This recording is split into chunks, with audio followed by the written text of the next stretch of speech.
welcome to the Friends Talk Film Podcast, episode number 8. With me today are my friends Sacha, Leo, and newbie Chris. Hey, thanks very much for joining us. Thanks for being here, Chris. Thanks First time. Yeah, it's good. If you're new to the show, basically we are lifelong friends. We talk film and debate on a daily basis. So we bring you the latest news in movies to you with our thoughts and opinions.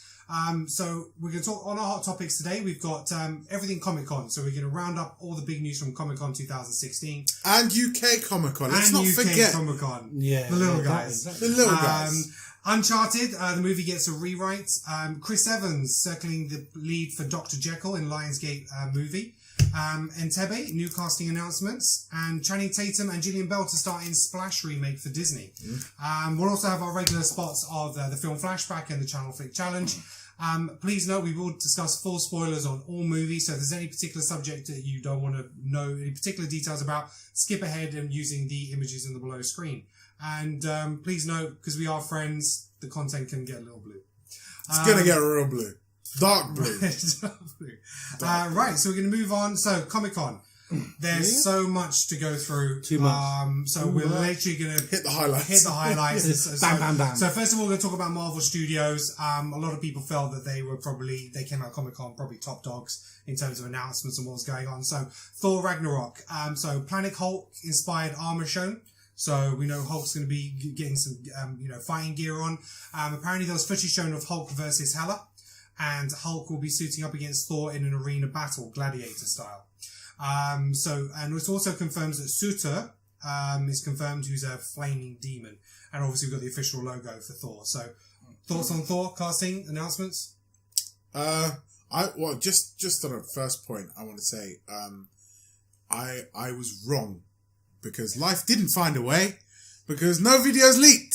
Yeah. I couldn't get anything. I couldn't get nothing. I couldn't see anything. When you're talking about videos, I'm like, yeah, apparently they showed this. But fuck, I didn't get to see it. I'm really excited about Planet Hulk. Have you read Planet? I'm not seen the cartoon. Everyone's seen the cartoon, haven't you? No, I haven't read it. I've seen the animated film. Okay. Which just really whet my appetite to want to see more of that. I mean, Planet Hulk is so fucking badass, and you read it in the order because it follows right after, pretty much after and during Civil War. Yeah. But it's a sort of a tangent storyline.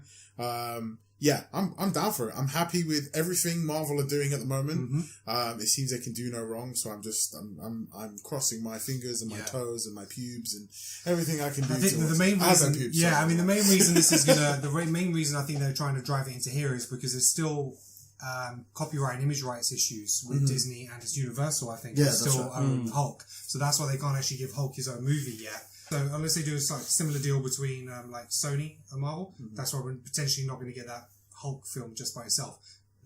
Depending on Ragnarok's, how well it does, we might get to see that. Yeah, I think it depends on what's going on at Universal. I mean, they're kind of dedicated to their monster movies, hence why they own the Hulk rights in the first place. Yeah. The other thing, what you got to understand is Ang Lee's Hulk did not make as much money as they anticipated. No. It made enough to warrant a sequel. Didn't it make more money than Incredible Hulk, though? Sorry? Yes, it did. Yeah, That's the thing. Surprising. That's the thing. The Incredible Hulk, Marvel Studios' Incredible Hulk, tanked worse than Ang Lee's Hulk. Yeah. And that film had fucking Captain America in it. Yeah, and it did. Yeah, in case it people didn't know. It's But, right at the beginning. But that's the thing. I mean, beginning. it was at no cost to Universal because Marvel fronted the cash for it. Yeah. So Universal put forward the marketing. So because that movie's still canon. Yeah, that movie is still canon. Yeah. And so is that the one that kicks it off? Yeah. No, that's Iron Man. But then Hulk was after that. Yeah, do they make an Avengers reference at the end of Iron Man? They do. I can't remember. Yeah, Robert Downey Jr. shows up at the end. Yeah, he meets the General of the No, I know, but do they make an Avengers reference in Iron Man? Yeah. Apart from the shield, the Iron Man shield. Oh, no, because... you got the Captain America shield, but you've also got Nick Fury at the end. Yeah. He's got this initiative going. Yeah. Right, So okay. It really started It really started off back to Iron Man, pretty much. But the point is, it's kind of unless there's a change in management at Universal, you know what I mean, that probably sees, oh shit, you know, someone's afraid of being billionaires here. Let's give it another shot. You know what I mean? That's literally what it is. Love that So, phrase. As soon as I will say though, I did nick that off a film like many years ago. I was just thinking, I was like, that sounds familiar. something that you would say. It is, but it's a good phrase. I mean, like some people are afraid of being millionaires. I think as soon as Homecoming kicks in and they see the success of that, Universal will be like, yeah, we want in on that. So, Doctor Strange new trailer. Yeah. I was well impressed. I was like, Inception? Yeah. Not even Inception. Someone like the effects people were like, okay, so we want Inceptions, but you know kaleidoscopes when you like move the thing? We're gonna add that there and show you shit you ain't ever seen before, man. Just like I think that has to be the way to go with it because that is his world. Like, that was my favourite Marvel trailer of all the new trailers. It completely blows your mind. Yeah. I mean, the interesting thing about him is that his origin hasn't changed. Yeah. Like, he's one of the only characters where it's the same thing. Doctor Hands it mangled, goes to yeah. find himself, finds he's got power. I mean, it's an interesting story, and one that I think he's not the same level of character as, say, Captain America. Mm-hmm. He's involved, I think, in the comics with Planet Hulk. I think Yeah. he's one of them involved. Yes. He's like the next level. He's like on your sort of Mr. Fantastic level, or you know. The other thing I was going to say was the Eye of Agamotto, which is and the links around that. Yeah, I think Doctor Strange will lead to the next Infinity Stone. Yeah. That's where I can see it happening and stuff like that. So, Black Panther. So obviously we got the confirmation Michael B. Jordan. He's going to be playing the villain Eric Killmonger, which I think is great to see him as a villain. Great name. So Academy Award winner for 12 Years a Slave, Lupita Nyong'o. She is Nakia, aka Malice, and you got Denai Gurura as Okay. I think it's Oki. And we got the official logo for Black Panther. So they haven't started filming yet. That's going to start, I think, next January and stuff like that. But, you know, some really great casting. Yeah, Lupita is a bad motherfucker. Right? She's a really good actress. Yeah, and you can see them buzzing on stage. Yeah. Like, really wanting I to just be think there. And this is going to be like a really good film, and it's going to be another hit out of the park. solid director as well, right? Yeah, You know, Ryan Coolidge. I mean, like, did fantastic job on Fruiton Station and Creed. You know, really hit it out the park for Creed. I mean, like, look, this dude was a huge Rocky fan. He wanted to do Creed first, and he was doing Fruiton Station, and basically he pestered Sylvester Stallone. That's right, yeah. About several times. He was like, look, big fan, blah, blah, blah. And Sylvester Stallone was like, no, because Rocky's his baby. Yeah, but yeah. You know what? Creed is a fantastic Yeah, follow-up it to is. the Rocky series. I actually think it's legitimately the direction that series should go if we're going to get more Sly as that role. And I can't wait to see. I still the stand sequel to by that. it. They should get. I met Dolph Lundgren at Comic Con this Oh, weekend. yeah. They should get Dolph Lundgren to come in and do like he then trains Apollo, like Apollo Creed's son. Sorry, Right, so okay, he'll yeah. train Creed Really? to do that shit. Yeah, Think of the because drama you could get yeah, out of man, that. like I mean, imagine I'd like to see him like tension. training the opponent. I think that would be No. That's the USA versus Russia you see, again. Yeah. that's the stereotypical way. That's what. But if you Fuck with the but you know audience, what? man. He's just spun it right there. So where's Sly That's- gonna be then? No, but that Dead. That's just done. Thanks for the memories, man.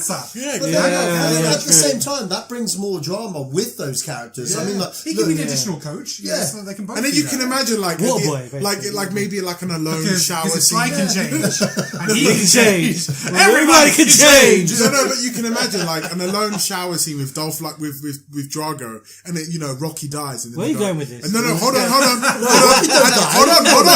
hold the fucker, hold the fucking phone. And then he just sits up and he goes, "If he dies, he dies," and then he actually fucking died. Like, oh yeah, okay, right. He outlived fucking Rocky, and that's the way the Russian wins at the end. Who knows? But are you all disgusting? By the way, let me just say where all your minds were going. Anyway, we're coming off points. Yeah. Okay, so next, Captain Marvel. So it's been circulating for a long time, but Brie Larson officially announced as a lead for Captain Marvel. It's going to be released in March 2019. We got a new logo for it.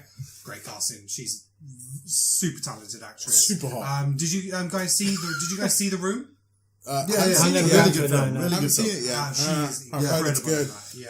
I would say though, When you say The Room, I think of that other film. I know the shit. What I mean, I'll be honest, guys. Like, I don't really know that much about Captain Marvel. I mean, No, do anyone here know? No, we 'Cause, spoke like, about it on the previous podcast. I But looked at it a little bit. But there's been lots of incarnations of lots of like costumes and basically the the one that she's going to be playing, I think, is the latest one, which is Carol Danvers. Carol Danvers. Yeah. Okay, Like yeah, that. Danvers, yeah, Carol Danvers. And so basically, it's like the powers have been inherited through different characters and stuff like that. Right. There's One the cosmic person. One, yeah. One. It's like an entity that's like passed around. Kind of Oh, thing. I see. That's as much as I'm So aware. is she like the same person that Rogue stole the powers from for her? Yeah, Yeah, if you think about the yeah. animated series, yeah, that Miss kind of Marvel, is, yeah. Miss That's Marvel. Marvel. That's Marvel. Miss So Marvel it is was Captain Miss Marvel. Marvel is No, now it's not. Captain Marvel. No, it's not. But Captain Marvel was before, wasn't it? Captain Marvel was a dude. Captain Marvel and then was a after dude. that, Marvel in the was a comics, dude, yeah. it was a Captain dude, Marvel's and then they made it Miss Marvel. Miss Marvel was a different person.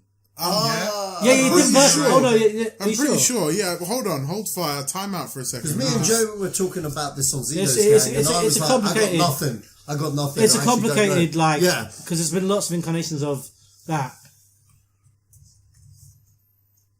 I mean, in the Ultimate comic series, they made Marvel a Kree, and that was how he had super strong superpowers from that. Yeah, Miss No, Marvel. yeah, here we go. Right, so for a bit of more in-depth summary explanation, the current Captain Marvel, Carol Danvers, has been around for decades and went by Miss Marvel. So I was wrong. I apologize. For there the a dude majority before of her that? career, she was initially a side character in the original Captain Marvel, Yeah. Marvel's book. Who Yeah, got her that was powers it. when That she got makes caught sense, in the yeah. fight between. But Marvel did she John die Rock. and Okay. like Rogue take her powers? Or? Well, no, it says here she got her powers when she got caught between the fight between Marvel and Young Rog, where her DNA was altered and effectively turned her into a human Kree hybrid. Yeah. Her powers are kind of a generic, standard, heavy hitter, superpower, flight, super strength, great. I think the X-Men That obviously laser. the X-Men could only did it a certain way in terms of story, Yeah, of course. because of the rights they had for characters and what Yeah, they yeah, could use. So, right, Interesting so, though. Interesting yeah, film. it's going to be What interesting. phase is that coming up in now? Is So that is going to be current phase Cosmic phase. three? End of phase 3? Is it? towards the end. yeah, Yeah. because this is March. This is 2019. Because it's been changed, so I just wanted to double check. So Spider-Man Homecoming. Yep. So there's a scene shown to the audience. I don't think it involved him in the costume in that scene, but it was more a classroom scene. But the crowd went nuts, and you can see the excitement from Tom Holland on that stage and stuff Yeah, like that. definitely. He's like, oh my god, that looks amazing. It's the first time he saw it and stuff like Mate, that. that film's gonna fucking rock. Yeah, that film's and it's so been good. confirmed. The Vulture is in it, and Michael Keaton. It's now gonna be has as been good as confirmed Amazing he is the Spider-Man, Amazing Spider-Man 2, which were fucking amazing films. Vulture. We're not having this argument again. We're not having it again. It's just this film's gonna be so good. Yeah. I just can't see so how it much can faith. go wrong. Another Another Marvel hit. pictures and stuff like that. It's just the character's gonna. On the subject of Spider-Man, they just announced if they are to do a sequel, they want to churn them up and follow the Potter series. Yeah. So it's each School episode is each school year, and if they're going to keep him as a high schooler, they might do like summer holidays or spring break and that kind of thing. So That'd be nice. They're in it to milk it with at least 8 Spider-Man films with Tom And they'll make the money. But there's So so, they can, you know what I mean? there's so much. Yeah. There's so much to do. Like, know, you right? start young, you get your basic villains in, your Exactly. classic villains. 'Cause that's- Then you build up through college and the science of it and improving the Exactly. suit. There's so this much kind to of, do this with kind that. of adds to the thing. I mean, like they announced, what's her name? Satina? What's the girl's Zatan- name? Oh, sorry. Kamala Khan. No, Karen. It's fine. Yeah. So Kamala Khan. basically, she's playing a character that the audiences and the comic book fans don't really know, made up for the thing. The fact that they're keeping it in high school, you can do the whole Liz Allen thing. You can you don't even have to have Mary Jane or Gwen Stacy Yeah. throughout any of the next 4 films at least, all. and just concentrate on that's it. him, the relationship Freshman, with him, Flash high school. Thompson, Liz Allen, and that's it. You know what I mean? Yeah. And bring in new characters to the mix. They can make it as diverse as they want, because you can do anything with Spider-Man at this point in this conjuncture of his life. You know? Absolutely. So I can't wait. No, you know I what can't wait for I this to hope they happen. knock it out the park, and I hope we get, because I've always said this from day one with the Tobey Maguire ones. The only mistake the Maguire ones made was that they fast forwarded high school. They aged him. Yeah, so they quickly aged him so through the quickly films. because of the actor. Yeah. Same thing with the Less Than Amazing series. Sorry, I wasn't a fan. I know Leo is. yeah. But, like, that first film was set in high school. And the only saving grace for me was like, okay, they're keeping him in high school. And then the first thing they did in the second movie was graduate him and shit on that theory. So, I can't wait for this. I can't wait. So next up, Guardians of the Galaxy Volume 2. So Ego, the living planet, Ego can create and assume and control basically humanoid vessels. So he's going to be the character. He's going to somehow be the father of Star-Lord. I didn't and get he's how being great played that, by so. Kurt Russell. So that is the I character looked in into that it a bit film. more. Like, he didn't used to always be the planet. So I think he was a dude, which might then give rise to the fact that how he managed to have a son. A son, yeah. Or whether he's just taken on a vessel and speaking through that vessel. To be fair, in Evil Dead, like, a bitch had sex with a tree, so anything can happen. Yeah, but a tree is much smaller than a planet. Like, maybe she was like some might be a next fucking level woman. I don't know. Anyway, so footage was shown. Still freaky. Yeah, so again, footage was shown. Obviously, nothing's been released. Like I say, no leaks or anything. We did discuss in the previous podcast that the director said there's going to be things that are stopping people releasing this stuff. They maybe had some filters or something which will stop people recording this stuff. Who knows? Probably not film. Maybe like a signal blocker or something. Exactly. Who knows? So Yondu is now officially a Guardian, and Baby Groot apparently steals the show in the clip, and you do get your first glimpse of Sylvester Stallone footage as well. Big movie. So other things that have come out just after Comic-Con, but it ties in the Avengers: Infinity War is now 2 separate movies. We don't have a part 1 and a part 2 anymore. So it's the first time that Marvel's ever backtracked on a release schedule or an announcement of a film title. So it's quite interesting. Whether they've taken cue from the Justice League, the fact that that is in 2 parts, but what they've said is they're 2 separate movies, but there will be a tie. So they're writing both at the moment, but they won't be filming them back to back. I think that's a good thing, because I think I was still on the way here today. I was thinking about like how so many films today are actually filmed with the intention of making a sequel. Like you were talking last episode about King Arthur. They're already thinking sequels. But then if you think back to like some of the best film series we've had, apart from obviously your Harry Potters and your Lord of the Rings, but like Ghostbusters, they filmed 1 Ghostbusters and they did well, so they filmed the second one. It wasn't meant, there was no real plan to be a second one right away. But they're always thinking franchises. Lethal Weapon, I don't know if that was ever meant to be more than just one good film. No, it was like supposed to be one-off films. And I think like this enclosed episode thing of where like the film ends and it's got an ending. Okay, you could do a second film like that. I mean, maybe that's a better way to go. That's a really good point, actually. I mean, because it's like, again, some people might agree it's Michael Bay and all this shit, but Bad Boys 1 and Bad Boys 2, Bad Boys 1 wasn't made for them to be like a sequel. No. And then, like, 10 years later, they make a Bad Boys 2, and it's good, now if Bad not Boys, better. now Bad Boys 3. Now Boys 3. And what I like about that, personally, is like, you've made a sequel, like, great, you didn't do it in mind, so now let's meet these characters later on down their path, and not expecting what was going to happen. So, like, if you're suspecting a sequel, you're setting things up for things to happen, like 2 or 3 movies down the line. Whereas you're like, this is my movie, this is what's going to happen. If there's a sequel, there's a sequel. If there's not, it's not. But this is my story, and I'm going to tell it from point A to point B. I just hope they don't ruin the character of Thanos. Because they built him up. They built him up very, very slowly, very, very quietly, and then to shove him in to have him in just one movie and they kill him off or defeat him, I'll be pissed. Because it's like you don't keep ruining your villains in one-off films. From what they said, it's like they're saying they're going to build up to Thanos in the second film. Maybe. That's what I'd like to see. And they're going to have like the kind of like the first Avengers, like the first like the invasion, like that kind of event. It's like a secondary level person leading that. Thanos being, because Thanos has been in the background for a lot of it. I think he needs to be there. Saying that, and apparently he's not very big in Guardians 2 either. Apparently he might not even make an appearance. Well, saying what Chris said, I mean, like, doesn't that just sound exactly like what Justice League are doing? They're sending in Wolf and what's his name? Steppenwolf, right? And they're like, it's a second big bad. Before we get to Darkseid. Before you get to Darkseid, But, so we'll see what happens. Then obviously Marvel Studios, there's a new logo, an intro fanfare theme. They're really doing this, I think, more to separate themselves from the TV shows. Because the studios, they don't get along that well. No, they don't. They're talking a lot about now how a lot of the TV shows the characters won't appear in the movies and stuff like that. They are keeping them quite separate. Right, so we'll crack on. DC, the Justice League teaser trailer. First look at the team in more detail. We can see Cyborg and the Flash. I'm not convinced with Cyborg, man. No, I'm not convinced with Cyborg. I think he looks like a shitty, and this is just fresh in my mind because I've been rewatching on Netflix Voyager. But Borg. He looks like a Borg. Yeah, he does. And I kind of like, I think out of everybody, I don't know what it is. It just doesn't. maybe it's me. You guys, I don't know, but it just doesn't look like. And I'm a huge DC fan. It doesn't look like it melts. It doesn't look like they belong on the screen together. Yeah. There's just not chemistry. It's just not there. Don't get me wrong, the trailer with Ezra Miller, and I already knew that was going to drop. Yeah. Because I'd already watched videos and read things about what that scene would look like. So when it actually dropped, I was like, I knew what to expect. Yeah. So it already got broken. But I mean, they just don't look like they belong on the screen. And Batman looks completely out of place with the Flash. The Flash is too bright.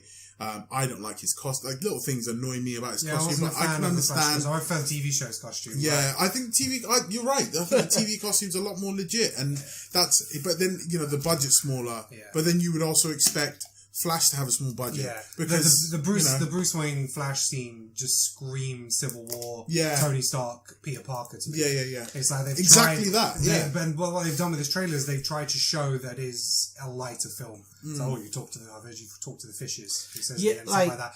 They're trying to say it's not dark like BVS. But I will say though, but obviously you don't. In all that trailer, you don't see Superman. Yeah. But obviously he is going to be in. But I've written that down. Aquaman looks like a fucking G. Jason Momoa looks like really good in this fucking movie. Yeah. The way when he grabs like Bruce Wayne and throws him up against the fucking wall, I was like, the less dialogue, the better for him. Yeah, You need to keep him as above it all. Make him Dothraki. But he looks like he's going to be a Dothraki. drunkard. You see him having a swig of the bottle, doesn't know where he is, who he's come from. Saj, you weren't a fan, were you? This was supposed to be a trailer to make me... Look, here's the thing. You have Man of Steel, in my opinion, was an average film. I enjoyed it for what it was, but it didn't set fire. It didn't set me alight. But I think we can all agree that Batman versus Superman is probably the worst film of the year. Oh yeah, without a shadow of doubt. Okay, maybe we'll if not, and it hurts me to say it. It really does. If not, and I will say this: the worst superhero movie that I have seen since Green Lantern. That's saying something. It's fucking bad.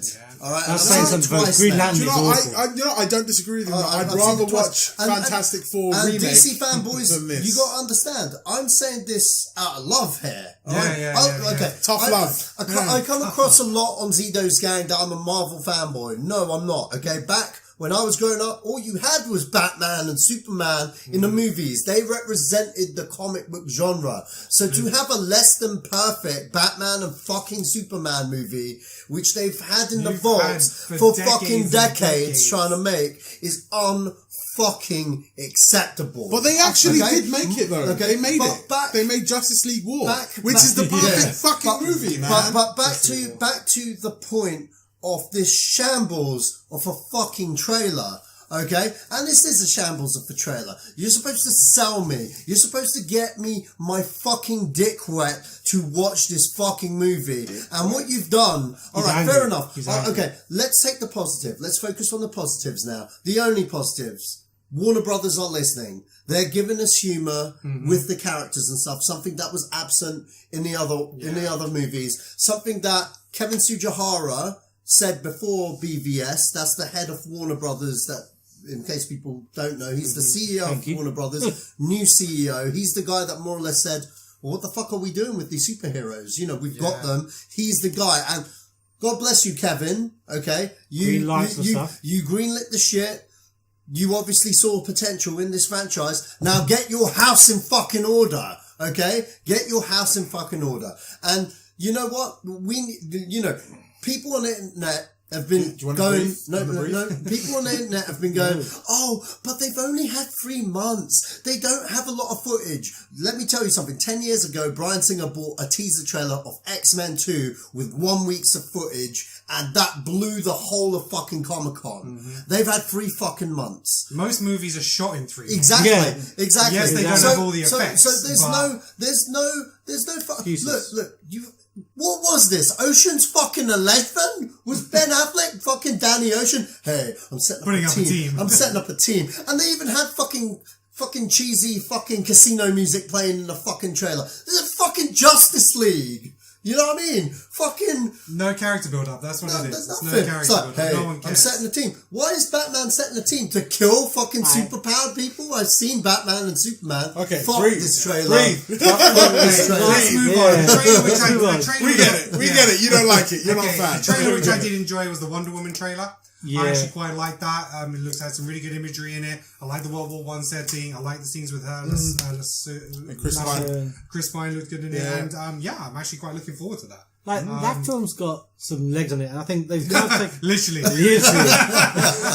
unintentional, but I good. think it got a bit Like, less too. yeah, but like it's quite interesting how like they've taken her like down the same route they did with Captain America in the first film. Like they've made it a film that's going to accentuate her skills because obviously she's not flying around, which she had in the comics, but like in this one she's not flying around. She's not got laser beams coming out her eyes. She's not like impervious to damage. Yeah. Like she's a super strong person. So putting her into a World War One, I think is it World War One situation, like that showcases her skills in an environment where she's not going to find someone who's going to come up and be. It's going to show her age. There is a definite problem though, and I find it coherently with like superhero movies that are set in World War One or World War Two. It's the same problem that they had in the 40s with World War Two, right? Mm-hmm. So when comic books, I'm just going to give very very brief, but when comic books were released, they had to be very realistic about what they showed in comic books because realistically, if you put Superman in a war environment in World War Two, that war's over fast because he's fucking Superman. So instead, you have Superman helping the war effort. So he's helping, him, and there's loads of stills of Batman and Robin bringing food to the soldiers to the battlefront and things like that. And that was really big into the 40s. So I think you have to be realistic. Now, Wonder Woman, what role is she playing? I can understand Captain America in World War II because he's quite it's a genesis of Captain America, but as well as he's not an elite superpower type of hero. No. He can't control like lift up fucking continents. He's an advanced human, but he's not super. He's still human. When you start incorporating people, even Batman, he is advanced to a certain point. Back in that day when you had Batman, time frame wise, he was a rich guy who could throw money at the war effort. But when you have people like Superman and you have superpowered beings that are jumping into mere mortal fucking battles, that war over is very quick. You've read Red Sun, right? Mark Miller. It's very fucking fast. So my fear is I love that trailer and I really love the Wonder Woman character. I love Gal Gadot. She fucking retweeted me when during San Diego Comic Con when I said that shit. So I was really happy. Like, well, no, probably not her team. But, but yeah, so I was really happy about that shit. And then I'm just afraid that she's going to be overpowered as a character for that setting. So like, because then you'd be like, well, hold on, you're fucking Wonder Woman, right? You can just end this World War. I don't think she's that powerful. That's what I hope not. I mean, hopefully they've scaled it to make it a bit more realistic, which is like you said, she's not flying, she's not doing a bunch of things, but then because she would have probably been coming to terms for with the it first time. Well, she might be coming to terms with it. Around it. That kind of, and it's going to be, is it just a lost island she was from, or is it a different dimension? We don't know. There's that, right? but then maybe she does develop into it because she goes hand to hand with somebody who killed Superman. Like she stands toe to toe with Doomsday. Okay, I thought Wonder Woman was a really good trailer. Really solid trailer. Really in depth in what we're getting. Very clear message. Very clear. Maybe it shows DC have got the wrong director in Justice League. But Snyder was writing. I'm going to say this regarding the Zack Snyder haters and whatnot. Zack Snyder is the right guy. There's just too many fucking cooks in the writers' room. That's so what true. it is. Too many chefs in the kitchen. I mean, on the credits, like 4 or 5 different writers for Justice League. On this one, there's 3 writers. And it's just too many. You need one single vision. Okay, so we're going to speed through these. So some other films that we saw trailers for.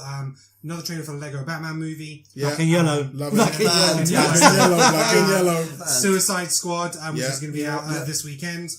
King Arthur, Legend of the Sword. I had reservations about this, and I remember this is a weird trailer. Now I'm like, I don't know now. This movie is just good. so freaking odd. I don't know how to place it. It's almost like Snatch. Yeah, and But that's what I said. King Arthur, that's what it was. It's Snatch meets Game of Thrones. Yeah, It's so yeah. weird. I'm gonna be honest with you. I was fucking impressed with. So was Yeah, I. no, Yeah. I was. And It was like an original take. Yeah. Yeah, More or yeah. less. Nice. It's Guy Ritchie's take with his flair, and for some strange, bizarre reason, it works. Yeah. I wasn't interested in the Maybe he's slightest. passion for it, man. Maybe I'm he's passionate for very doing interested now. Do this one last. Okay, so then we had Fantastic Beasts and Where to Find Them. Yeah. I'm not on that franchise anymore. I'm not too. Oh, fussed. so I know there's precedes a lot Harry of Potter fans. films by Yeah. generation. That's what The it's Blair saying. Witch trailer Look good. So I've Which seen is that. really I already saw the interesting. trailer for The Woods, and Yeah. I remember saying this not to you guys. I said it to my girlfriend. I was like, "This film is the Blair Witch 2." And I said, I'm so exactly. sure that they've Exactly. written it. They've changed the title of it. But yeah, 2 really, because they're not counting. It's Book a of direct Shadows. sequel from a first-person point. Yeah, of view. yeah. So the Yeah, second it's- one was a studio movie. Yeah. You know. So I was like, this I is like the what I saw. sequel, and I said to her, like, trust me, they've written it, they've changed the title because they didn't want to associate it with it, and then when they did it, I went, there you go, fucking It's good. I was right. Especially Then we had Bad Santa 2 as well, and then Kong Skull Right. Island. That the reason I asked Ken to say this last because I'm a big like sort of kaiju fan. I love monster movies and everything else like that, and I even love, and anybody who's a big fan of Godzilla, I'm a big fan of the original Godzilla versus King Kong, which is so bad it's good. Like, But you no, know, that's a classic. Yeah, when they're picking up trees and shoving Yeah. down each other's throats and shit. But this fucking movie shits on Peter Jackson's movie, like from a very distinguished type. Yeah. It looks so good. Like That trailer they got me, don't man. reveal Yeah. anything. Like all you see is, I think I got goosebumps right now. Look, You get the because- size of him. But yeah, that's you about understand the concept of the size, but the perfect shot in that trailer is when Sunset. with the sunset, when the camera's going up and you just see you just catch just about up to here, It's and still then you going. see Kong standing. It's like, fuck, this guy's huge. It looks so good. That's probably what I'm looking forward to the most. Apart from out of everything. the obvious Kong versus Godzilla film that's coming next, because Yeah. that's what they Hold beat on, them up. That's what they beat them up. it's gonna happen to Kong versus Godzilla. Then there'll be no winner because they're both good guys, essentially. And they'll do Kong versus Godzilla meets Pacific Rim. Yeah. and then I'm And just gonna then- blow and my then- nose everywhere. It's gonna be like that film. This is the end where I'm And like, he's I'm just right. gonna And he's jizz right. everywhere. And that's exactly what they're trying to do there. Yeah. They're trying, but Legendary Pictures are trying to do that. That's one of the reasons gonna be why amazing. Pacific Rim 2 took a long time, because they wanted to go straight into that. But Del Toro was like, no, let's do the second one first. yeah. But you know what? This trailer impressed the fuck Solid out of me. cast too. You got Solid cast. you got Samuel Brie Jackson. Larson. Yeah, You yeah. got Larson, Samuel Tom Hiddleston, Jackson. John Goodman. Yeah, There's solid people So behind good. that. So good. Right, we're just gonna we're just gonna touch on the TV shows briefly because I think they're worth a mention. Luke Cage trailer, Yeah, boy. solid. Another hit from Marvel. Daredevil season 3 is announced officially. Iron Fist, we get the first teaser of that. That looks good. You're gonna have that supernatural feel to it. I thought the guy, I didn't realise the guy, Finn Jones, like Loris Tyrell. Yeah. But also was in Hollyoaks and in the Sarah Jane Adventures when he was younger. Sure. I did Really? a weird Okay, I did not know I looked that. him up, I was Wow. like, oh wow, I like Red Dead Mad. Carry on. And then they did a graphics teaser for the Defenders, which Yeah. is going to be all of them coming together with Jessica Jones. Agents of S.H.I.E.L.D. season 4, so it's been confirmed that Ghost Rider is going to be in the new series. With a car. With a car. It's not the Johnny Blaze character. It's Yeah. going to be Robbie Reyes. Yeah, So it's going to be different another version. car. yeah. Then you got Marvel's Legion. So Legion Yeah. is known as David Haller, who is the son of Professor X. He's diagnosed with schizophrenia, so it's confirmed it will not take place in the current X-Men film timelines. It's a joint venture with the FX channel. So it's going to be interesting whether they refer to him as a mutant, refer to Professor X at all. They already but- refer to people as mutants. They have Which to. kind of- because they Yeah, have it's the a rights to trailer. that. Yeah, which kind of makes me think: is there deals being played? You know what I mean? Yeah, that's yeah, that's the big absolutely. rumor. Also, what you got to understand: Legion is from the future. You know what I mean? Or a future. Yeah, the next generation. Yeah. So of course, it's not going to link with the current X universe or even the MCU. So because it's the future. Yeah. So we'll have to see what I'd say watch this one closely. Yeah, it's you know what I gonna mean? be really The trailer interesting. looked really good. It really I'm impressed quite me. interested in it. And And yeah. FX have got a good history of good TV shows. Yeah, they do. Exactly. Stuff like that. Then we had Arrow season 5. We'll see what happens there. Flash season 3. Yes. Oh my god! What up? That fucking. Can I just say, I told you! I said it was a great show. That is the superhero TV show at the moment. And isn't it funny that it's overtaken Arrow? Like, because it's a spin-off. It's accelerated past it. It's super speeded past it. Yeah, flashed right also, past which it. was just shown recently, was obviously Supergirl has now moved over to the CW network. Yeah, part of the same universe. They had the crossover episode with what Superman looks like. And Superman, we saw the first picture of him. That's some bad cosplay right there. That is some bad. And let's just hope that, like, because I watched. I want to see him in action. But the series, I watched it, and it wasn't bad. No, like, it was alright. It was light. It was quite light. It's a light take. It's a very easy watch. It's a very easy watch. Like, you know, it's not as great as The Flash. It's probably better than Arrow, maybe, or the same level. But let's get Superman in and a few episodes and get him out and leave him alone. I think Supergirl is a great show for 14-year-old girls. Just saying. How do you know what 14-year-old girls like? Yeah. Oh. It is to try and capture that female market more. It's kind of Ally McBeal meets superheroes kind of thing, and that's kind of the show. It's not bad. It's okay to, again, it's something for the background. It's not too bad. I think they could tidy up the fight scenes. The Kryptonian Kryptonian fight scenes are pretty ropey, and that's not even like a joke about ropes. The good thing about that is we get to see more Dean Cain.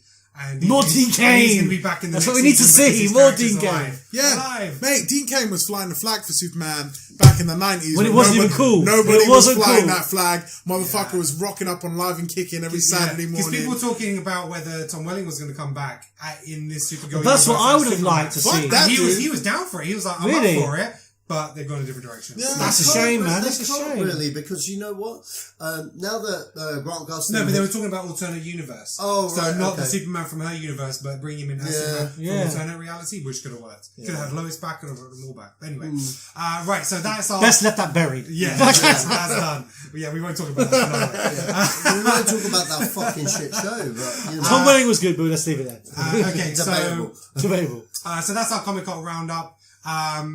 There's a lot to take in. Wow. Yeah. Lots of good stuff to look forward to over the next couple of years. London Comic Con? And then we had obviously the Comic Con in the UK. Now, Leo, you worked 3 days. I was there for 3 days. Yeah, I got to meet a lot of really great people. They showed trailers. And because I was working, there was no videos. There was no nothing. Yeah. There wasn't allowed anything. So what kind of stuff was shown? I mean, obviously, you don't necessarily can't talk about it in detail. Well, they showed Spider-Man. Oh, okay. They showed Spider-Man, but it was for like some serious it was near the green room area. Right, okay. Cool. It was a very strict sort of 10 people thing. Right, okay. It wasn't even a big thing, but they showed some Spider-Man stuff, they showed some Avengers stuff. There was no even it was very minimal crew allowed in there. I think it was only higher staff and everybody else, but yeah, so they had lots of great stuff out there. Super upset I didn't get to see it, and I was told it was not going to happen. But apart from that, yeah, man, all access into the green room to see everybody else. Got to meet a lot of famous people. Dolph Lundgren just cemented that fucking childhood hero. Yeah, awesome, man. But yeah, no, definitely. Thank you very much to Showmasters who hooked me up for the weekend. So it was very, very good. It is a shame because I think what gets lost is the fact that the smaller cons don't get to show as much as the big con. Yeah. And the big con seems to be the world stage for everybody. And I totally understand that's the case, but I think people like Marvel and stuff like that should start to filter down to the smaller conventions, because that's how San Diego started. San Diego started as a small thing, and everybody would be like, look at these fucking geeks going there, getting dressed up. Now all of a sudden, it's like a worldwide phenomenon. It's fucking phenomenal. I was actually surprised at how much was at Comic Con, because Disney have their own expo, and so a lot of the stuff I thought they were going to be saving for D23. D23. So I thought they'd be saving a lot there, but they actually showed quite a bit. So I think after D23, then some of that leaked footage of Guardians and Spider-Man, some of that stuff might then come out after D23. They want to hold on to that until after that, because there will probably be additional stuff to watch. It's hard for game to play for Disney because they don't want to They can't be absent from San Diego. They can't be absent from San Diego. And I think they can't show rubbish. They've got to show something of substance to keep people's appetites whetted. Yeah. And then they can go to D23. And D23. I think the main reason they did so much this year was because of Warner's and Justice League. Yeah, They had a just- big they- strong they- show. Because DC went first, and Marvel was like, hello, look what we've got. And it's just like, forget about it. Hit. Right, so that's Comic Con. Right, so now we're going to move on to Uncharted. So, Bad Boys 3 director Joe Carnahan is to rewrite the Uncharted adaptation for Sony. So, Sony's recruited Joe Carnahan to write the latest draft of the script for its adaptation of the video game Uncharted. He's directed Smoking Aces and the A-Team. He's done a lot of producing as well. The Grey as well. Yeah, The Grey. He told Variety that he's unable to helm it at the moment unless production is pushed back because due to the constraints of Bad Boys 3. Will Smith is finishing up on a production with David Ayer's Bright. So then they're going to film Bad Boys after that. So Will Smith needs to get all the Suicide Squad promotion out of the way. Carnahan said, in a perfect world, I'd love to do both, but right now I'm only on board to write the script. He said, it's a dream come true for him to enter in that world. He said, archaeology today is in itself an antiquity, but that world has always fascinated me, especially when you go to a museum today and wonder how a piece got there to begin with. Plus, the property itself is so popular that it's hard to turn down an opportunity to work on it. Can't blame him at all. Video game movie again. Yeah, Joe Carnahan, love his work. I've liked him ever since Narc, when that hit theaters. Good film. Fantastic film if you haven't checked it out. The Grey, fantastic film. And you know what? The A-Team is actually a wicked fucking movie. Yeah, you know what I mean? You can't diss the A-Team, man. I love that film. I'm actually upset it bombed. You know what? I'm not Didn't bomb in my heart, man. I'm not going to lie. Aces in my heart. I love that film. On theatrical release, I kind of snubbed it, being a fan of the show like everyone else. Yeah. But you know what? I saw it on a plane going to the States one time. You know what? I was like, what the fuck did I do? This film is fucking awesome. I won a number 2. You know, it bombed. Karate Kid won that weekend. But how? I don't know, because man, that film was awful. But what was I going to say? Yeah, love him. Intrigues me. He's writing the script. Okay, cool. I would like to see him direct. But with Uncharted, I say let's take our time with this property. Let's do it right. Sony, okay, they don't need to like throw this one in the hole and like they did Ghostbusters. Okay, they need to look. This could be the video game movie franchise. That changes the game and actually, because I'm a huge fan of that series. I know Leo's a huge fan of that series. They need to get this right. I mean, like personally, you know what? Like I remember, David O. Russell was the last director on board, and he was going to fuck that thing hard. Okay, he was. He had who was it? You had Mark Wahlberg attached as Nathan Drake, which I was like, no, you need to. Yeah, there you go. You need to get out. He wanted Robert De Niro in it as his dad. I was like, what about Sully? What? And when someone asked him where's Sully in the movie, he's like, what's a Sully? Wrong dude. Wrong dude. Honestly, if you want to make that movie right, you need to not deviate from the source material. Just the film is there. Just follow it. Just take the fucking game and go, this movie is shot for shot. Make the fucking movie. That's what you need to do. On that note, though, okay, would you want to see a shot for shot one, or would you like to see maybe a prequel to the series with just Nathan Drake? There is a prequel to the series. Yeah, it's called Number 4. Number 4. But no. But do you want to see an original story, or do you want to see the story from the games? Maybe set before the games. I mean, like personally, I'd like to see how. Okay, if you get the writers from Naughty Dog, if you get the people that wrote the story, you don't get some other fucking fluff. No, why not? Why? You get. Why would you? Well, that makes so much sense to me. But they would do that. They totally would. Yeah. They'll get like, oh yes, this is really good. So let's just get the guy who wrote Star Wars and we'll just fucking throw him in there, or whatever. Transformers did well. Let's get the let's get the 6 writers who wrote that movie. I think what basically Leo's trying to say is he wants someone to do a Ben fucking Affleck. He wants to go, look, our shit ain't working. I'm going to go get Jeff Jones. Okay. And that's literally what they need to do here. They need to do something like this. They need to have the input. Like if you know anything about Naughty Dog and the amount of fucking heart, it's not just the work, the heart you put into this company. The effort you put into this kind of project. They don't just churn a new one out every year. No, they don't. They don't. Which is why all the Nathan Drake games, all the Uncharted games are great. Which is why fucking what's it called? I can't even remember it now. Oh, how bad is that? It will come to me. Anyway, which is why they're all such good games. Which is why Last of Us, that's it. Yeah. Which is why The Last of Us is such an emotional game. It's because you don't just you know, even the way it's made to keep the player immersed in the experience. There's no breaks between cutscene to gameplay. It just goes straight into it, and then the loading screens are all loading in the background.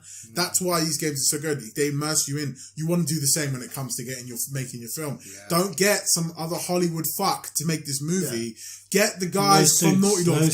Get the people who actually put their heart and soul into this storyline. Get them to fucking do it. Get them to make this movie. Get them to get the right actors in, because they'll know. They're the people. They've been doing. They'll be the first ones to be upset if you fuck it up. They're the ones who like. They are the gatekeepers of this project. Yeah, exactly. Who classes Nathan Drake? Chris Pratt. Really? Yeah. Chris Pratt? Yeah. Yeah, okay. I think he's got it in him to make it. If Nolan North was younger, he'd be perfect. Oh yeah, but he's not, so I can't. Not Bradley Cooper. No, you know, who do you want as Nathan Drake? Who do you want as Indy? Huh? It's the same. I mean, for me, I think Chris Pratt has everything. Every time, since when I saw Chris Pratt in Jurassic Park, I was like, "That's Nathan Drake right there. That's my Nathan Drake." I can totally see where you go with because he has the attitude. He's got that devil may care kind of attitude. Doesn't give a fuck, but he's still he's in for himself, but he's not. He's got heart. Sully. Do you know what? I'm down with fucking De Niro, man. I'm down with De Niro as Sully. Not Bruce Campbell? With prosthetics? Do you know what? Even that, the fact that you've just said that, you know, if you guys have ever seen Burn Notice, right? Yeah. Burn That's Notice, exactly where I'm going with. Bruce Campbell is Sully. You are right.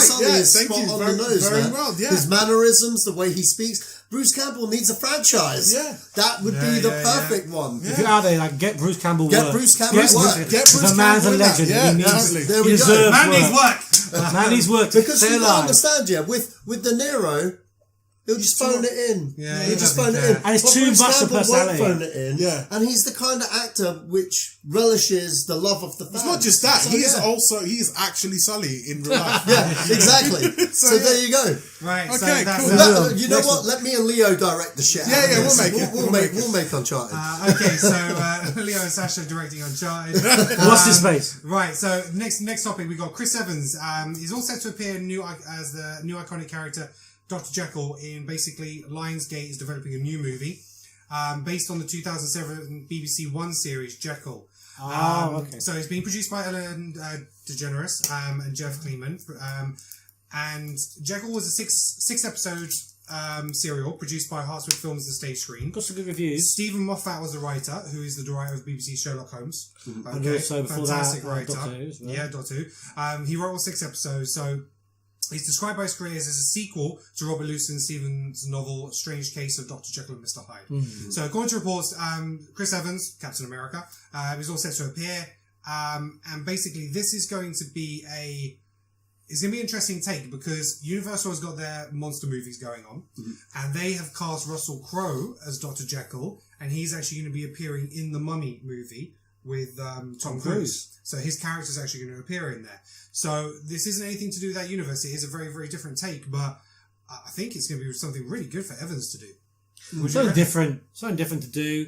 I mean, like I said, the series came out, obviously came off well, and we've got some good reviews out of that. I mean, and he's written in to do a certain amount of movies for Marvel as Captain America. I mean, eventually he's going to have to stretch out those acting chops and get another. I'm kind of surprised though that he's set to star in this. A few years ago, he said he's done with acting and just wants to concentrate on directing. Hence the whole point that he was open to Marvel movies, because Marvel movies is like money. Yeah, they'll fund projects. Then I'll just direct my own project. So this interests me. Evans is a more than capable actor to play like a Dr. Jekyll kind of character. I imagine if he gets on it, he'll have a big producing credit. Yeah, I mean, like, you know what? One film I urge everyone to fucking watch: Snowpiercer.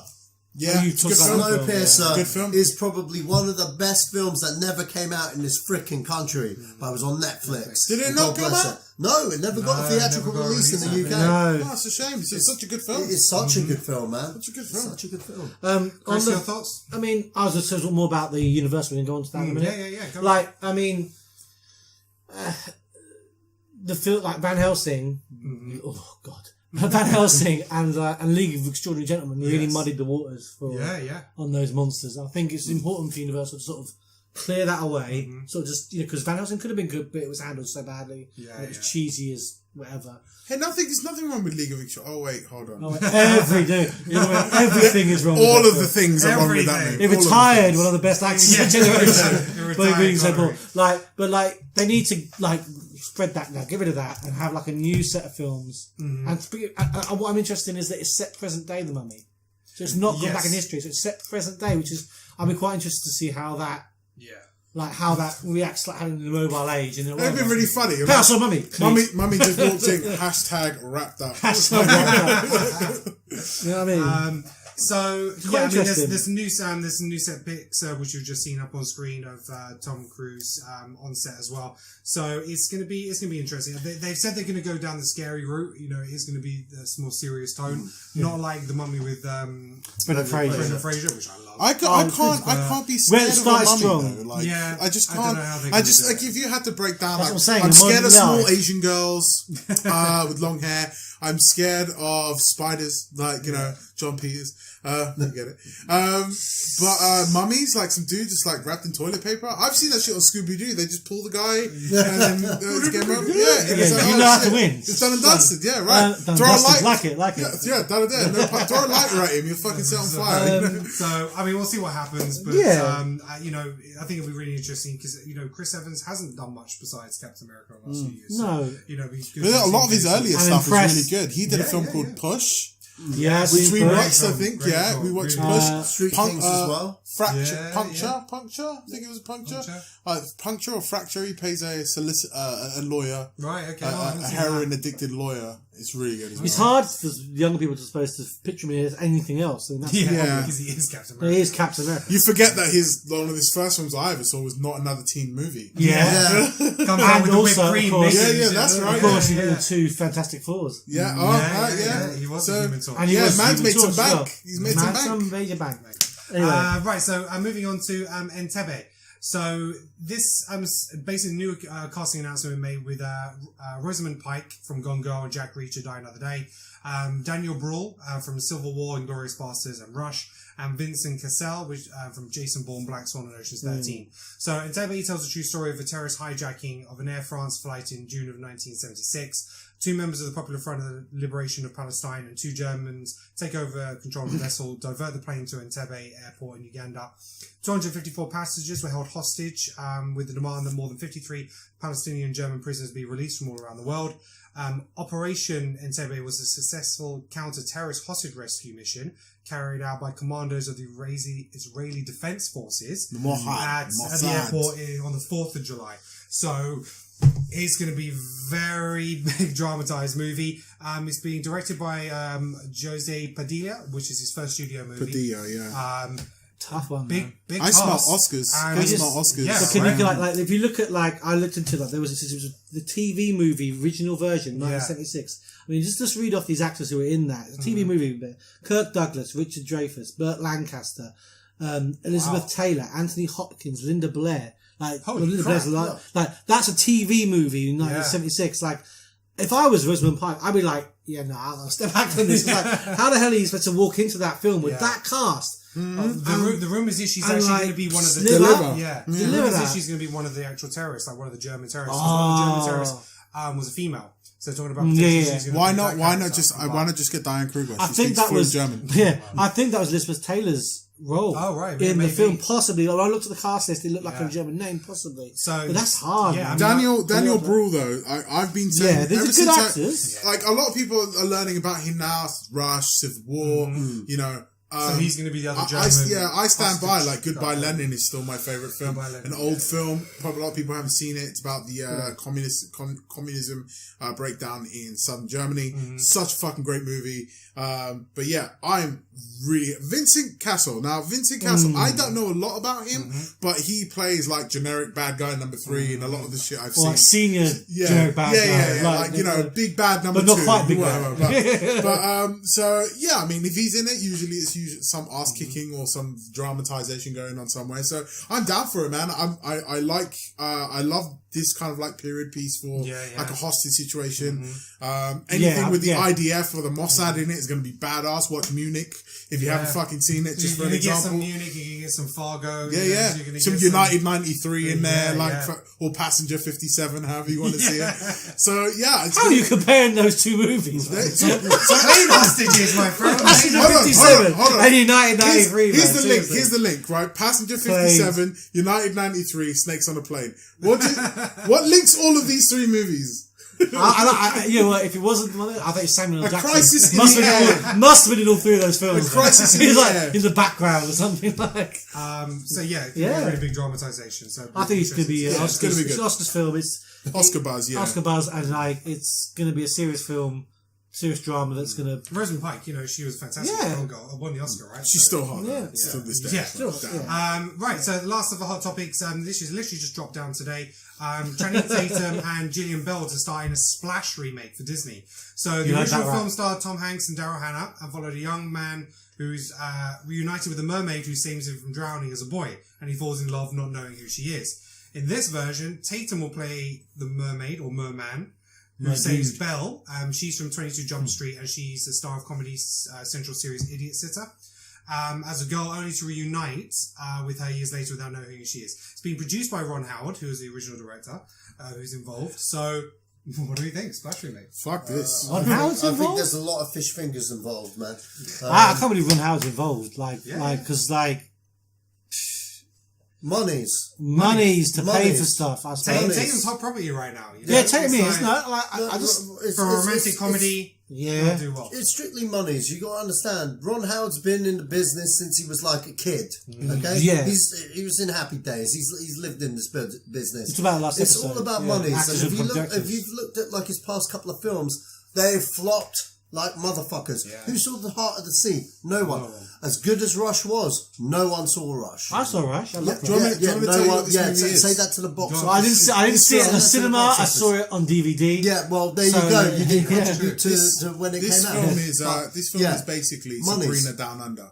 Now, I know this. For anybody who hasn't seen it, hold on. I think I remember this from For anybody who hasn't seen this, right, a very long time ago, in fact, I'll tell you the exact date, 1999, a film was made, and it's called Sabrina Down Under.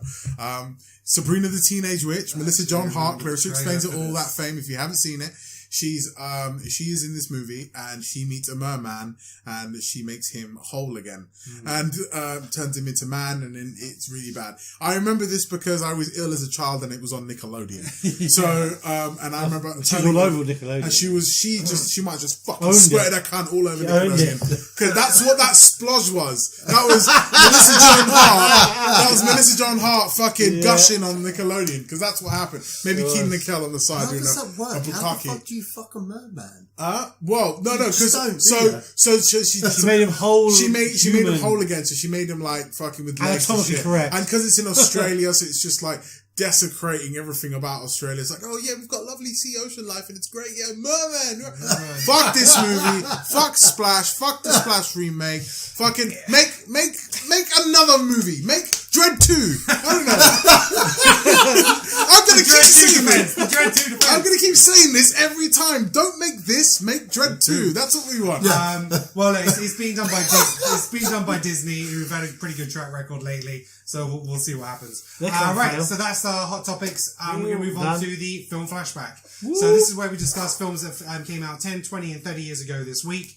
We're gonna go straight in. 10 years ago, July 26th, Little Miss Sunshine. Oh yeah, I heard about this. Yeah, I never watched it at the time, but it was Steve Carell, wasn't it? No, Steve Carell. Yeah, early days. Jim Carrey. No, you're thinking about Eternal Sunshine of the Spotless Mind. Also out on the July 28th, we had the Ant Bully. I think that was an animated. Animated, yeah. Never saw that. We had John Tucker Must Die.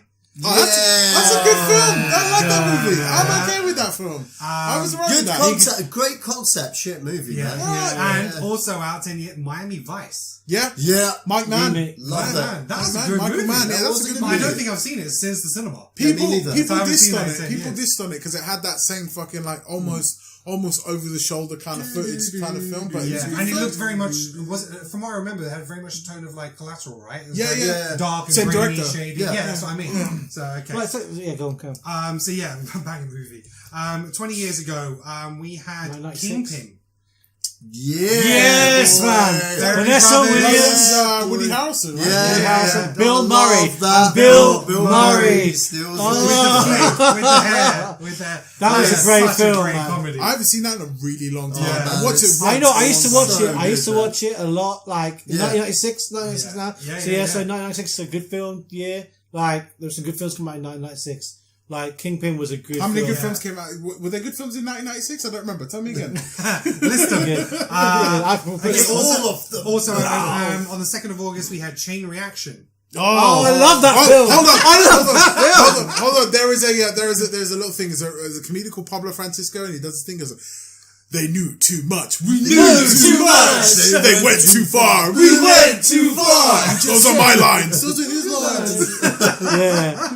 That film, like that. I still, you know what? If that film comes on like sci-fi or something, I'll still sit and watch that film. yeah. I've watched that film about 3 times. Sick film, bro. And And then we had Emma, romantic comedy. Oh yeah. Do you remember that? Was it Gwyneth Paltrow? No, was it Emma? Was Emma Thompson in there? No, it was called Emma. He's looking it up. But yeah, no, I remember that being a big deal. Yeah. It was a British love story kind of. It's Gwyneth Paltrow. Yeah, rule 1800s. Things Gwyneth go. Paltrow, England. Things go bad for a young matchmaker after she finds a man for another woman. Right. Okay. And then we have 30 years ago, the big one, July 30th, Flight of the Navigator. Yes. Oh, I watched that as a kid. Love that fucking movie. Yeah, I love that film. One of the That first like sci-fi. Disney sci-fi movies.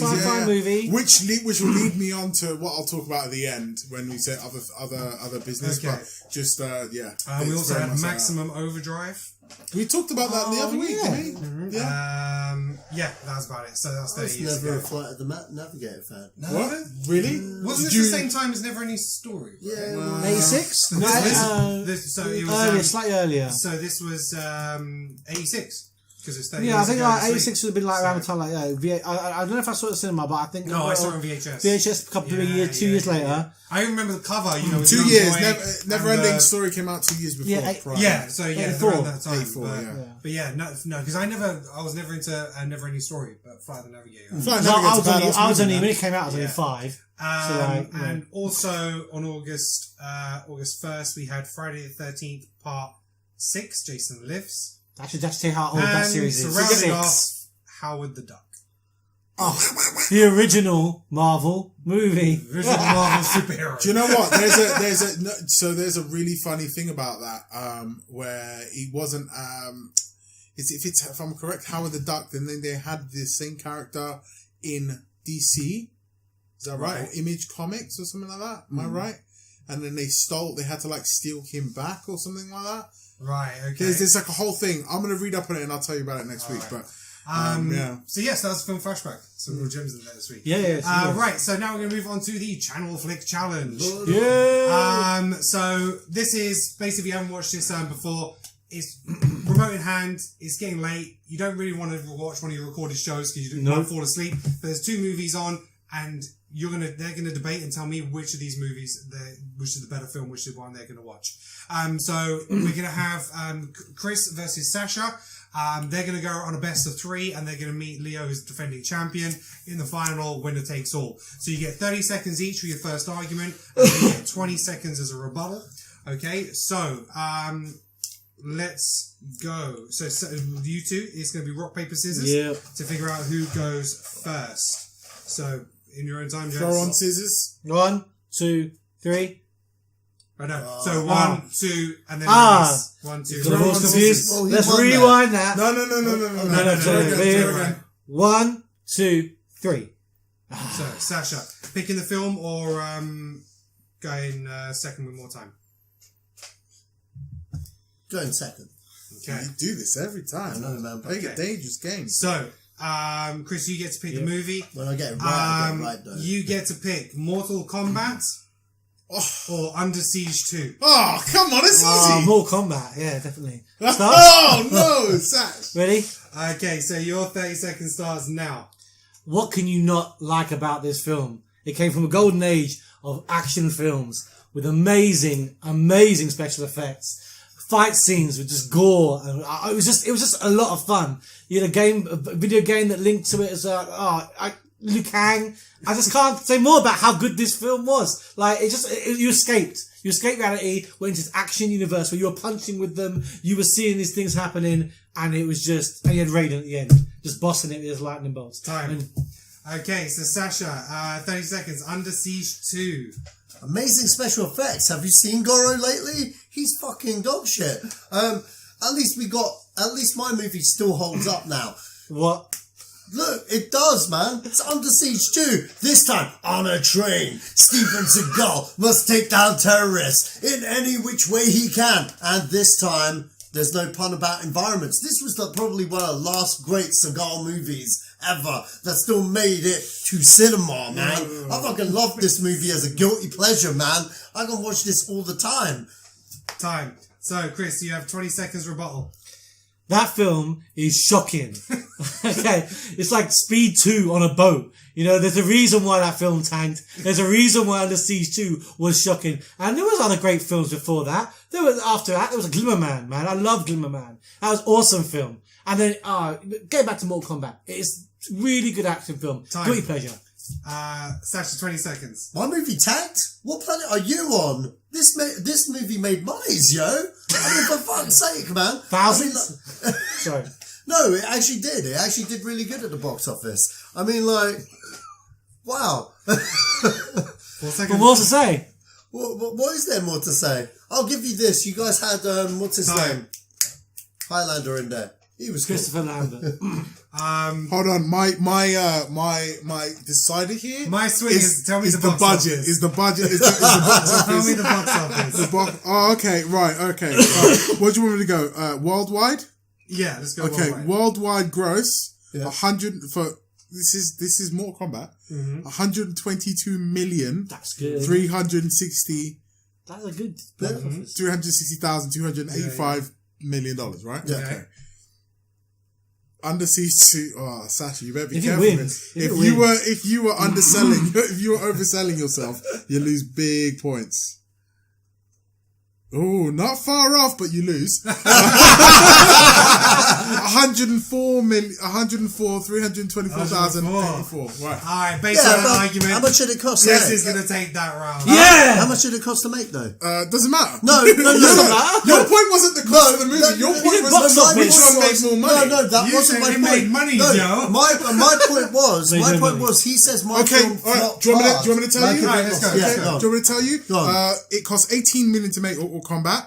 It cost 60 million to make Under Siege. 16. 60. How? That's because they paid It's him a trade. 30 It's a million. trade. Just so you can see here, 60 million to make Under Siege. They were a train. How did that cost 60 million? Oh, His Okay, food the fees. 90s, man. The 90s. Right, Crazy 90s. round 2. So, Sacha, you need this to stay in the game. Yeah. Rock, paper, scissors, please, gents. After, so on three, On we'll do three, this. on three. 1, 2, 3. There, Chris. Going first or I'll go second? first. Yeah, Pick okay. the movie, yeah. So you get to pick the movie, which is 7 or The Usual Suspects. Oh shit. I'll take 7. Okay, Chris is going for 7. This is difficult. You're a man. Yeah. You are a man. 30 seconds, go. This is still an iconic film. I can't imagine anyone who can't go through life without watching this film. You had Brad Pitt putting like smack bang in the middle of his career. You had Morgan Freeman being the straight guy trying to help him out, and then you had Kevin Spacey playing one of his best ever roles in film, and it was just amazing. The story it takes you on, the development of the characters throughout the story, leading to that final scene in the desert. Time. Okay, Sacha, The Usual Suspects. You know what? 7's actually the better movie out of the two, but you know what? Usual Suspect, credit where credit's due. I mean, like, you know, captivating story, captivating characters. Kevin Spacey just owns this movie outright from start to finish. This movie launched the career of Bryan Singer. single-handedly, you know, as being one of the masterstroke directors that he is now. You know, this did loads for the crime genre, you know, at the time. And, you know, this is one of their movies that still, you know, that you put out today. 20 seconds. I really I want to say bad things about The Usual Suspects, but there's nothing much more to say. Both of these films had amazing Kevin Spacey roles in them, and I think, to be honest, the only thing that puts Seven ahead is the serious tone and the lighting and the atmosphere of the film really puts it across as being a serious, really well driven thriller. Time. Sacha, 20 seconds. Stephen Baldwin steals the show in this movie for me, man. Give me the motherfucking keys, you motherfucking cocksucker, motherfucker. You know what? That scene where they're in the booth, which is the iconic scene that Bryan Singer used for his Bad Harry production, is still used today, like on all his X films. And you know what? That one scene was completely improvised. There was no script there. Time. That was... Oh man, that's very difficult because I actually disagree with Sacha on the fact that I think Usual Suspects is a better movie. Oh, really? Yeah. Okay. But I think it's a better movie for things you never mentioned. Like the fact that it's like Kaiser Soze. Like, yeah, twist. True. Like That's the biggest, right. this is the biggest twist, one of the biggest twists in all of movie history. And you didn't mention it. You didn't mention it. Yeah. Chris really touched on things like the tone, Yeah. the darkness, the thriller, which pushes me more towards Chris's side. Unfortunately, because I actually think Usual Suspects is the better movie. But me personally, I'm going to give it to Chris because cool. I think he spoke more about his movie and less about the director. Yeah. That's my opinion. Yeah, true.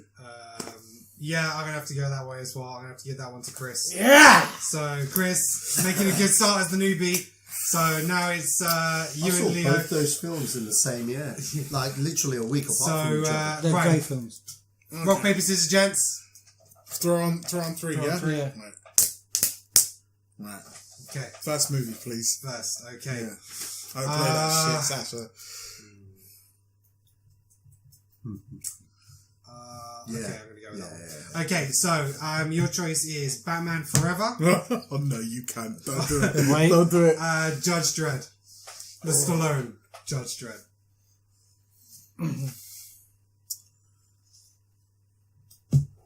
I'm gonna go with which Judge Dredd? Stallone Judge Dredd. Stallone Judge Dredd. I'm gonna go with Batman Forever.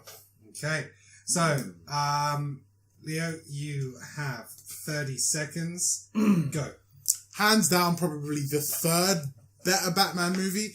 Batman Forever you had the previous Batmans, which were the Michael Keatons, but this one, they took your Batman and they delved deep into his psyche. They want to find out what actually makes Batman Batman, you know, what makes him become, and plus Nicole Kidman. She's so fine. She's so fun. Plus, Tommy Lee Jones, he's just a fantastic cast, all put together just so well. Jim Carrey, Uma Thurman, you know, even a bit of Drew Barrymore in there. Such a great fucking movie. This is difficult. You have Judge Dredd. 30 seconds.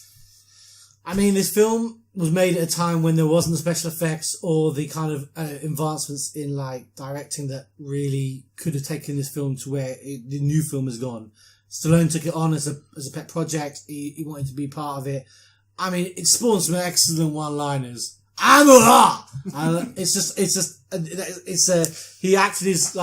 overacted his way out of that film, and it's a cheesy film. And up until the new Jet came out, probably watchable. Time. Mate, he overacted that film into the fucking grave, right? Because of that fucking movie, they don't have no faith in making a sequel to the fucking Great Dread film. It ruined the whole fucking franchise. At least with Batman, they were like, oh, okay, well, we'll give him another movie. And then they just spawned even more sequels. Yeah, I'll give you the nipples and on the costume. But ultimately, mate, such a great collaboration of a cast, bringing heroes from different dimensions. Batman Forever sucked balls. I'm sorry. After the two amazing Michael Keaton Batmans that linked together nicely, had a good tone going, Batman Forever was the step down the path of shitness. It was the worst film, worst Batman film. At the time, it was the worst Batman film. Until George Clooney made it worse. It was the worst Batman film. Ooh. Interesting. That was really close. I think Leo started well, But your rebuttal at the end there was really, really good. It was like the path to the downside. I don't know, because you know what? I loathe Batman Forever. I'm sure you watched Batman and Robin. But I actually I loathe both those films. But I actually loved Stallone Judge Dredd. I understand it's a bad movie, but I love it for the time that it was in. I disagree with you on the budget and stuff, because that's the production design on Judge Dredd 95 is fucking amazing. The amount of money that was spent. Not just that, it's just like the director had a huge thing with Stallone where they wouldn't talk. Even the ABC robot, that's like fucking, fucking the one for me. Alright, you know what? I'm going to take it to a tiebreaker. We're going to do one more. Okay. Because I'm going to call that one. Which one do you reckon? I think... Decisions, people. Right, rock, paper, scissors, gents. This is going to be it. What? Right, okay. First. Choose. Okay, so you have Mallrats or Ace Ventura: When Nature Calls. Mallrats. Okay. Ooh, interesting. Yeah, I didn't think he'd go that way. All right, so Chris, you have 30 seconds. Go. But the second film after Kevin Smith had made Clerks, colour film. He sort of stretched his legs with this to take it to another direction. He included a lot of the same characters, got another taste of Jay and Silent Bob. The setting of the shopping centre appealed to lots of people at the time, like malls settings. I mean, the game show was hilarious. I felt that Jason Mewes himself was fantastic. Jason London, great great initial role for him to sort of get him out into the main acting world. And then you had you had Ben Affleck in there. Time. 30 seconds. Are you kidding me right now? Ace Ventura is a sequel to one of the, When Nature Calls, is one of the sequel to one of the greatest movies of all time, with one of the greatest comedians of all time. It took everything you loved about the first one and was like, we're going to put this character out of bounds and we're going to see what happens. And it is such a fantastic movie. It doesn't need a fantastic cast, doesn't need a fantastic setting, it just needs one man, and that man is Ace Ventura, and that guy just brings everything to the fold, ready for you to move forward with. Time. 30 seconds. 20 seconds. 20 seconds. Ace Ventura: When Nature Calls is basically a poor man's Ace Ventura. I think that film went as far as the franchise could go. They took it into a new setting. The first film is eminently better casting. I found the jokes funnier. There were some nice set pieces in the film, but not really like anything near to the quality of the first film. Time. Leo, that's great. 20 seconds. I appreciate you want to talk about how great my movie is, because it is. I understand. Yeah, you want to set your place in one setting, and it's great you have it one setting. We go all around the world in this. We take this shit to Mother Nature. We take it to her. We take the comedy to the world, and that's what Ace Ventura does. He broke that shit. He doesn't even think out the box. He tore it up. Ooh. I think Leo slammed dunk that. Yeah, Leo's got I think Leo got that one. I mean, I'm upset you didn't just go, we got Stan Lee.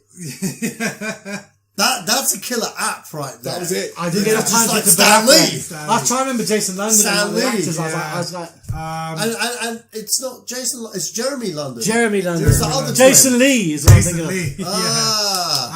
Yeah. I'm taking Leo. Based on the two arguments, I have to give it to Leo. We'll give it to Leo. Give it to Leo. I'm defending this thing a bit too well. I don't know. Was it 5 now? Is that 5? I think it's 5. You guys need to up your game. So that's 5 people. 5 to you, 2 to Richard, and 1 to Sasha. So. And 1 to 6, me. and there's 1. One to me. There's 1 tiebreaker. 2 1 to me. Oh, the whole thing. The overall. Oh, and there's 1 tiebreaker, which I'll use as a trump card. Remember, people start trying to. We said, episode 0.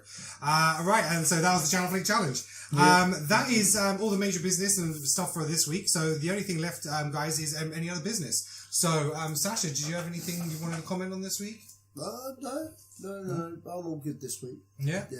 Me, I'm watching Stranger Things at the moment on Netflix. Oh, right. How is that? I was going to talk about what linked me to Flight the Navigator. It's very much that style. Fantastic show. So fucking good, from my friend Colin. He was saying it was amazing. There's only 6 episodes or 8 episodes? 8 episodes, yeah. And I was pissed. I was like, fuck, there's only 8, but... Man, I'm finished now, or? It's kind of like finite. I don't know how they're going to make a sequel out of it. But I'm totally down with it. It's such a good show. If you are a fan of that kind of kids adventure, Stand By Me kind of mystical, Goonies. Goonies-ish kind of adventure. You're gonna love this. It's a little bit more grown up. Definite ode. Even the intro is definite ode to John Carpenter kind of style entry. I really can't. There's not a lot of things I can fault about that show. I got to meet if you guys have seen it, the actress that plays Elle, Millie Bobby Brown. I got to meet her, which is great at Comic-Con. So, it's fucking good. I'm definitely recommend that. The other thing is I'm going to give a shout out, to, Retro Empire. I'm going to say this off the bat. I don't get any money. I don't get any love financially or any way, which shape or form. I'm just doing this out of sheer love for the company. Retro Empire, they import consoles, GBA consoles, ROM playing consoles and stuff like that. I picked one up today. The customer service was absolutely fantastic. Talked to them on Facebook. I definitely recommend it. Ken's going to put the link down here. Yeah. retroempire.uk. Really, really good. Just Google them. I guarantee you won't be disappointed. And I'm really, really looking forward to when it's called a Revo K101 Plus, which plays Game Boy games, and it does ROMs as well. Obviously, you have to buy them. You have to own the game for you to own the ROM. Do not Kaiser Soze that shit. But apart from that, that's what I'm doing at the moment. But again, big shout out to Retro Empire. They really hooked me up, and I'm really, really happy with the service. Go ahead, mate. Chris? Yeah, just two things. I saw also in the top 10 things Comic-Con, there's going to be a Pokemon Go episode of The Simpsons coming. Oh, right. Which okay. I'm quite surprised at. That's quite I'm interested to see how it goes. And then there was the other thing that although at the Marvel movies news we've done, in the comic world, they're upping up this route towards getting rid of all the X-Men comics. Yeah, I heard something about that. And they're saying they're called Terran Genocide. I mean, those who watch Marvel Agents of S.H.I.E.L.D. will know about the Terrigen Crystals being the link to creating the Inhumans. And apparently there might be something coming in the comics. Civil War 2's coming, where Terran Genocide with the crystals is going to wipe out the mutants. Wow, and that's how one where they could be going down the way of getting rid of mutants altogether and then replacing that kind of world, the mutant world, with the Inhuman world, and then pushing the Inhuman world up in comics. Right, okay. Which may then lead to the film being later in. That's right, yeah. Wow, that's so that's, quite interesting. And, get your X-Men comics while you can, I think. Is the idea. Before he did. Just a couple of TV shows which are coming up with second seasons on Netflix. So, Narcos, love that first season about Pablo. And so that's the second season of that. Making a Murderer, season 2 is coming. So it's who the fuck's that going to be about? Well, I think it's the same. I think it's Avery, but it's all about the stuff they haven't shown so far. So all the other interviews, bits and pieces. You know I'm going to the show, right? Yeah, I remember. I think it's October, if I'm right. October, right? Yeah, I'm going to the. You might not know. I'm going basically the lawyer. Have you seen Making a Murderer? No, I've heard of it though. Well, the lawyers on. You definitely watch it. It's very good. But the lawyers who are on the show who defend this real life person, they're doing a talk. Yeah, Q&A session. Awesome. My girlfriend Sounds got some good. tickets. We need to go. I got tickets as a gift on my birthday for Friends Fest. Awesome. September. So I have 2 tickets. And, do you need to go because you know every single line? Yeah. So now I can take pictures of me saying the lines in on the set. So, I think that's the done. But I've got 2 tickets and I haven't really got anyone to go with yet. So I'll come. Invitations. Surely, the girlfriend. So she's away. So sorry, Emma. I'm in.